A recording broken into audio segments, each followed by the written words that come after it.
Hello, আসসালামু আলাইকুম। ঈদ মুবারক। সবাই কেমন আছেন? আশা করি সবাই ভালো আছেন। আর ঈদের এই দিনে সবাই আনন্দ কাটাবেন, এটাই আশা। তো আজকে আমি ঈদের জন্য খুবই সহজভাবে গরুর কাচ্চি রান্না করেছি। আর এটি আপনারাও বাসায় করতে পারবেন। এখানে আমি গরুর মাংসকে আগেই ম্যারিনেট করে রান্না করে রেখেছি। আর এখন আমি এটিকে সাজাবো। তো এখানে এর জন্য আমার একটি ননস্টিক পাতিল লাগবে, আর নর্মাল পাতিলেও রান্না করতে পারবেন।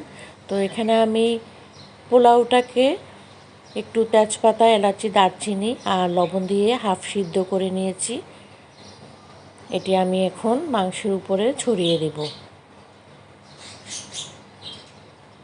আর এটি খুবই কম সময়ে হয়ে যায়, আপনারা আর ঝামেলাও কম, আর খুবই মজার, টেস্টটাও খুব আসে। এভাবে করে দেখবেন।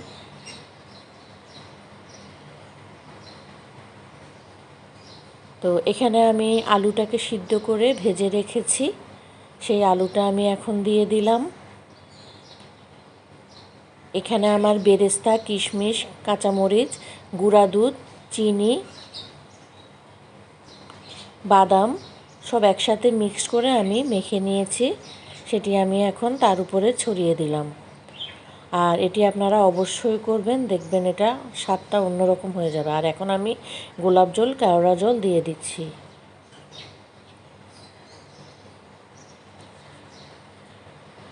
এখানে আমি বিরিয়ানি এসেন্স দিয়ে দেব।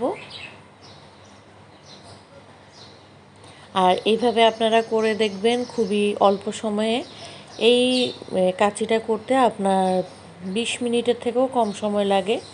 যেহেতু এটা আমার মাংসটা রান্না করা আছে, এখানে আমি 2 চামচ ঘি ব্যবহার করব। অবশ্যই খাঁটি ঘি হতে হবে।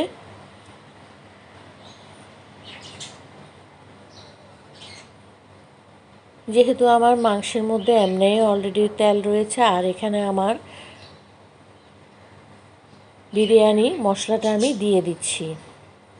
আর এই মশলাটা আমি অনেক ধরনের প্যাকেট একসাথে মিক্সড করে বানিয়ে রেখেছি। তো এখন আমি বেরেস্তা ভাজির জন্য যেই ডালটা ছিল, সেই ডালটা আমি এর উপরে দিয়ে দিচ্ছি। আর এখানে আমি হাফ কাপের মতো দুধ ব্যবহার করছি।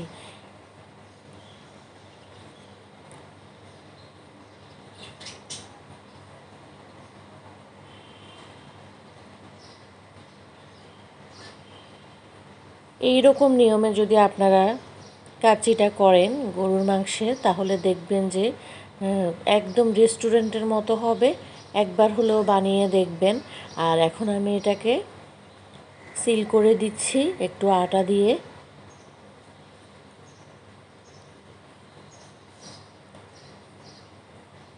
প্রথমে আমাকে এখানে 5 মিনিটের মতো বাড়িয়ে নিতে হবে, এরপরে আমি চুলার আঁচটা কমিয়ে দিব। তো এখন আমার বিরিয়ানিটা হয়ে গেছে।